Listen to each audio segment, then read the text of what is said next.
और आधुनिक सामाजिक क्रांति के प्रणेता राष्ट्रपिता फूले, ज्ञान के प्रतीक बाबा साहब डॉक्टर भीमराव अंबेडकर, छत्रपति साहू जी महाराज, दीनबंधु सर छोटूराम एवं तमाम नाम अनाम संत, महापुरुष, महानिकाय वो सभी जिन्होंने इस राष्ट्र और इस देश के लोगों के लिए अपना जीवन समर्पित किया, उन सभी को वंदन। साथ ही साथ सम्मानित इस समारोह में के मुख्य अतिथि आदरणीय माननीय तुषार त्रिपाठी सर जी एवं आईएलए के समस्त विशिष्ट अतिथि, सम्मानित निर्माणी के मुख्य महाप्रबंधक जी और उनके प्रतिनिधि, उपस्थित प्रबुद्ध श्रोतागण, सम्मानित साथियों, सबसे पहले आज संत शिरोमणि गुरु रविदास जी का जन्मोत्सव समारोह और जन्मदिन की हार्दिक बहुत बहुत बधाई। साथियों, गुरु जी का ये जो 649वां जन्म दिवस है, न केवल भारत, विश्व के लगभग 150 देशों में मनाया जा रहा है। जहां जहां उनके अनुयायी वास कर रहे हैं, वो हर्षोल्लास के साथ उनका जन्म दिवस मना रहे हैं। साथियों, ये जन्म दिवस मनाने के पीछे का जो मकसद आखिर क्या है? क्या उनके जन्मदिन को जानना, उनके परिवार में माता पिता और उसके आसपास का जो उनका जो नियर एंड डियर है, उनको जानना सिर्फ इतना सफिशिएंट है क्या? फिर क्या वजह है कि 150 देशों में, लगभग 150 देशों में जो हर्षोल्लास के साथ जयंती का कार्यक्रम मनाया जा रहा है? साथियों, एक घटना है, जब बाबा साहब अंबेडकर कोलंबिया में अपने प्रवास के दौरान पढ़ाई कर रहे थे, तो मेजोनी की एक कोड लिखा हुआ था कि व्यक्ति को मारा जा सकता है उनके विचारों को नहीं। बाबा साहब अंबेडकर उस लाइन को काट देते हैं और नीचे लिखते हैं कि व्यक्ति को भी मारा जा सकता है और उनके विचारों को भी मारा जा सकता है। पूरी कोलंबिया में जो यूनिवर्सिटी थी, उसमें हंगामा कट गया। जो प्रोफेसर लेगमिन थे, उन्होंने कॉल किया बाबा साहब को कि मिस्टर अंबेडकर, आपने ये क्या लाइन काटी है, कैसे लिखा? तो वो कहते हैं कि अगर महापुरुष के विचारों का प्रचार और प्रसार प्रॉपर नहीं होता तो महापुरुष भी मर जाता है, व्यक्ति भी मर जाता है और विचार भी मर जाता है।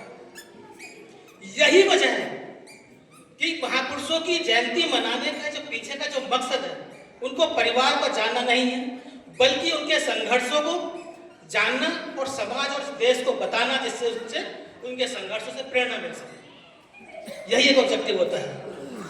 साथियों, विचार किसी भी महापुरुष के संघर्ष को, उनके विचारों की शान पर तेज किया जाता है, संघर्ष को लगातार धार रखी जाती है और आने वाली कमिंग जनरेशन के लिए उनको जो है प्रेरित किया जाता है।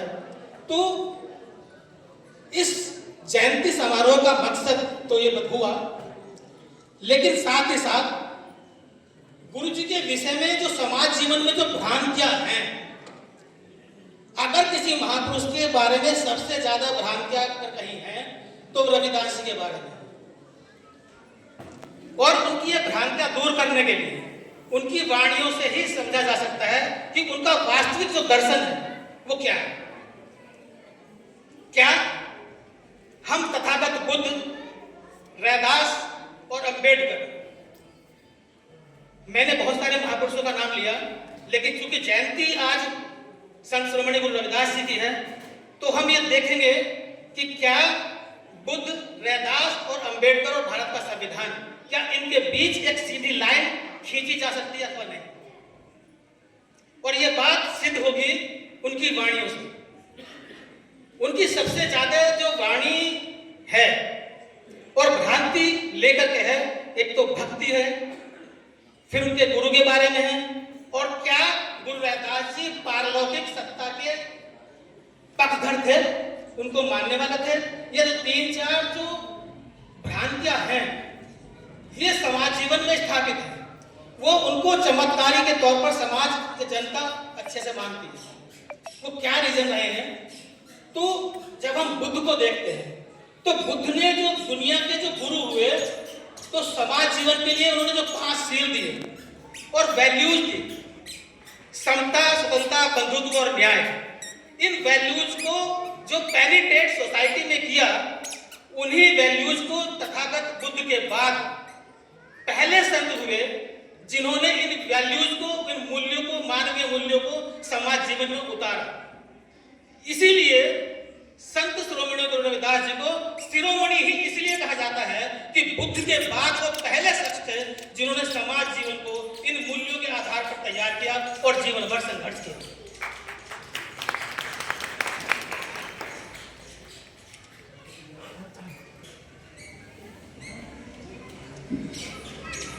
अभी जो मैं भ्रांति की बात कर रहा था, भ्रांति उनकी भक्ति है या मुक्ति का मार्ग दिखाते हैं। वो अपनी पहली ही वाणी में कहते हैं, भाई रे भ्रम सो भक्ति जान, जो लो साच नहीं पहचान। ऐ मेरे भाई, ऐ मेरे बंधु, भक्ति मत कर, जो लो साच यानी कि जो सत्य का प्रकाश है वो देख नहीं सकता। जो सच्चाई का जो प्रकाश है अगर भक्ति करेगा तो दिखाई नहीं देगा। और समाज जीवन में क्या स्थापित है?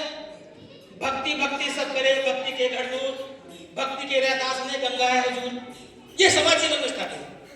ये जो कंट्रोवर्सी है जो बनी कैसे, अभी जो सबसे ज्यादा प्रचलित उनका दोहा है, मन चंगा तो कटौती में गंगा, अक्सर हर कोई बोलता है। क्या मतलब है इसका? क्योंकि वाराणसी के अंदर जहां पर उनका जन्म हुआ तो गंगा चूंकि आस्था का प्रतीक है, प्रतीकात्मक तौर पर लिया, इसी के पैरेलल एक लाइन चलती है, मन चंगा तो व्यर्थ है गंगा, मन चंगा तो व्यर्थ है गंगा। इसका मतलब वो क्या कहना चाहते हैं कि जैसे मैं कहा कि बुद्ध, रैदास और अम्बेडकर क्या कहते हैं, तथागत बुद्ध जो कहते हैं मन, जो मन है व्यक्ति का अगर मन साफ है, मन सही है तो मन को मजबूत करते हैं और सारे जो कर्म का सिद्धांत है वो मन के अनुरूप बताते हैं। तथागत बुद्ध जो 5 सील देते हैं, 4 आर्य सत्य बताते हैं, अष्टांगिक मार्ग बताते हैं, जो बुद्ध की जो फिलॉसफी है उस फिलॉसफी को रैदास जी अपनी वाणियों के माध्यम से समाज के जन जन तक पहुंचाते हैं। अभी उनके गुरु के विषय में मैंने भक्ति के बारे में बताया कि वो कह रहे हैं कि भक्ति मत कर, सत्य का प्रकाश नहीं दिखाई देगा। उनके गुरु के विषय में बताया जाता है कि उन कबीर साहब और रैदास जी के जो गुरु थे वो रामानंद जी थे। इस पर बहुत ज्यादा कंट्रोवर्सी है। एक रामानंद संप्रदाय है जो रामानंद जी के ही नाम पर उन्हीं के द्वारा चलाया गया है, रामानंद संप्रदाय। ओम रामाय नमः उनका जो स्लोगन है, उसी रामानंद संप्रदाय के जो एक पुस्तक है रामपटल, रामपटल में रामानंद जी के 52 शिष्यों का सूची है, लिस्ट है। उन 52 सूची जो लिस्ट है उन शिष्यों की, उनमें रविदास जी का नाम नहीं है। फिर रविदास जी अपने गुरु के बारे में बताते हैं, अपनी ही वाणियों में बताते हैं। क्या बताते हैं? वामन गुरु जगत का संतन का गुरु नहीं, कि विप्र या ब्राह्मण पूरे दुनिया का गुरु हो सकता है लेकिन संतों का गुरु नहीं हो सकता। वो क्लियर कर देते हैं। फिर उनका जो वास्तविक दर्शन है वो क्या बता रहे हैं? वो बताते हैं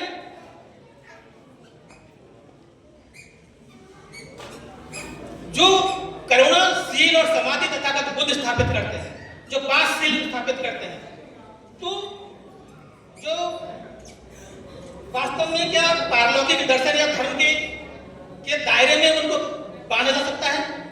मुझे लगता है कि उनको धर्म के या पारलौकिक सत्ता को वो नहीं मानते थे।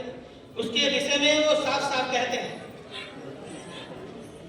वे चित्त चेत अचेत चाहे कि हे मन तू अचेत मत रहे, चैतन्य बन। वो प्रेम के फैलाने वाले, वैल्यूज को स्थापित करने वाले, वो साफ कह रहे हैं कि रैदास ने पूजिए देहुरा और न मस्जिद जाए, जहां तहां सत्य का वास है तहां तहां शीश नवाए। गुरु जी साफ साफ कह रहे हैं कि मैं ना कोई मंदिर जाता हूं ना मस्जिद जाता हूं, जहां केवल सच का वास है, सत्य का वास है, ज्ञान का वास है, मैं वहीं पर ही शीश नवाता हूं।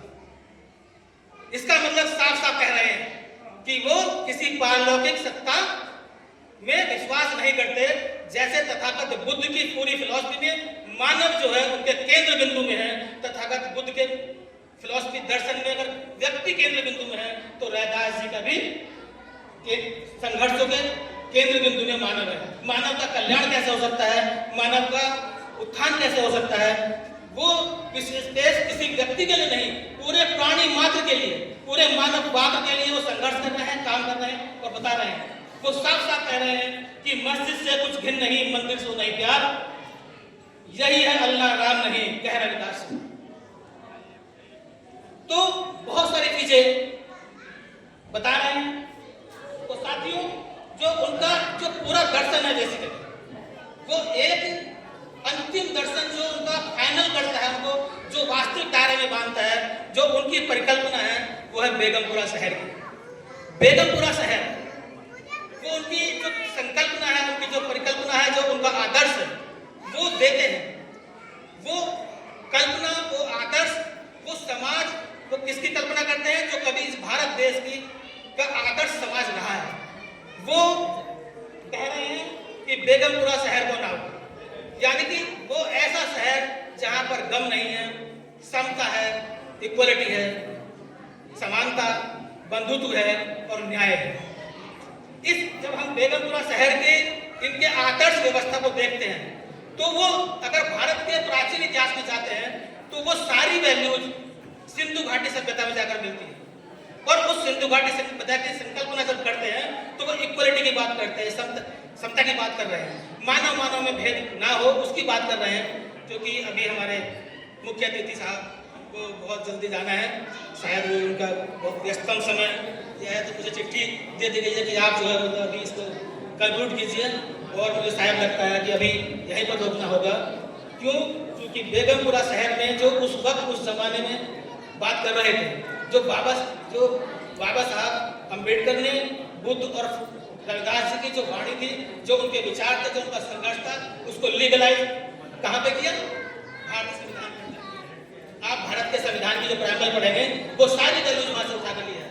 अभी मैं लास्ट में चलता हुआ एक बात कहना चाहूंगा कि अभी आप देख रहे हो कि एक उनका स्लोगन है, ऐसा चाहो राज में जहां मिलो सबन को वन, छोट बड़ों सब संग से रविदास रहे पसंद। वो समता की बात नहीं कर रहे। भारत की जो सरकार है, आप देखेंगे 2000 के बाद सबको मिले अन्न, रविदास रहे प्रसन्न। यानी कि जो भारत सरकार जो फूड सिक्योरिटी बिल लाती है, इस देश के अंदर कोई भूखा नहीं सोना चाहिए, ये संकल्पना रविदास जी आज से 600 साल 650 साल पहले बता रहे हैं। और भारत सरकार जो फूड सिक्योरिटी बिल जो है आज लेकर आ रही है कि हमारे देश का कोई भी व्यक्ति भूखा नहीं रहना चाहिए। मतलब उस वक्त की संकल्पना, उस वक्त की सोच आप विजुलाइज कीजिए कि वो कितने विजनरी व्यक्ति होंगे, कितने बड़े क्रांतिकारी होंगे। तो मैं बहुत ज़्यादा उनको, क्योंकि लंबा समय चाहिए थोड़ा सा, और अभी वक्त है नहीं, कभी वक्त मिलेगा तो हम साथियों चर्चा करेंगे, इस पर बात करेंगे।